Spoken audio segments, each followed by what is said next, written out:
Hey yo, what's up guys? So ito nga pala ulit si Kuya Kit. Ang pag-uusapan natin ngayon is yung Pacquiao Marquez 4 kung saan natalo si Manny Pacquiao ng knockout.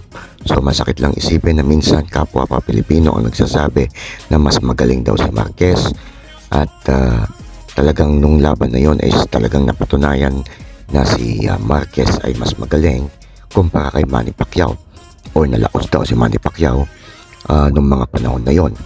At nangibabaw si Marquez, ngunit lingid sa kalaman ng mga tao nung na-knockdown ni Manny Pacquiao si Marquez, tinamaan sa nose bridge, is nabasag ang nose bridge ni Marquez and umaagos ang napakaraming dugo. At sinasabi nga na kung sakaling hindi tinamaan si Manny Pacquiao ng isang solidong punch nung end of the bell nung round 6 ay maaring si Manny Pacquiao ang mananalo ng TKO dahil hindi makahinga si Marquez.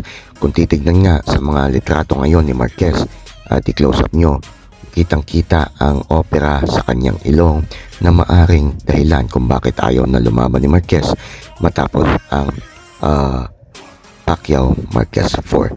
So kayo, anong masasabi nyo? Para sa akin, nangingibabaw pa rin ang galing ng isang Manny Pacquiao. Okay, thank you guys for watching. Bye bye.